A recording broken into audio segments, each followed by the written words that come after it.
Special update পাওয়ার জন্য subscribe করে bell আইকনে ক্লিক করতে ভুলো না।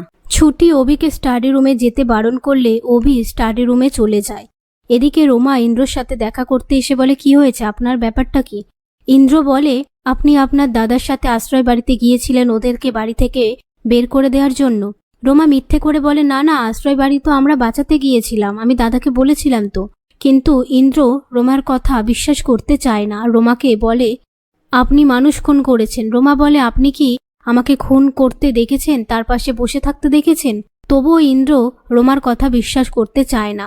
এদিকে অভির ঘরে আসতে লেট হলে ছুটি বলে, এত দেরি হচ্ছে কেন, গিয়ে দেখে আসি। এই বলে যেতে গেলে ছুটি অভির সাথে ধাক্কা লেগে পড়ে যাওয়ার সময় অভি ছুটিকে ধরে নিয়ে বলে, আপনি আবার কোথাও চলে যাচ্ছেন? ছুটি বলে, আমার চলে যাওয়া নিয়ে আপনার এত ভয়?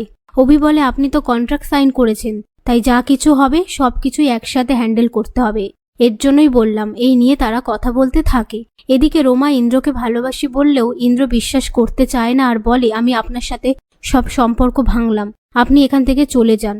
রোমা আপন মনে বলে, আমি ঠিক আবার পরে আসব, তোমাকে ঠিক বোঝাবো, এত সহজে তোমাকে আমি হাতছাড়া করব না।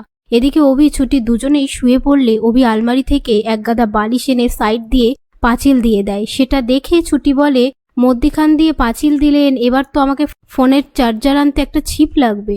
এই বলে শুয়ে পড়ে। পরের দিন ছুটিকে ঘরে দেখতে না পেয়ে অভি নিচে এসে খুঁজতে থাকলে শতরূপা বলে, তোর বউ পালিয়ে গেছে।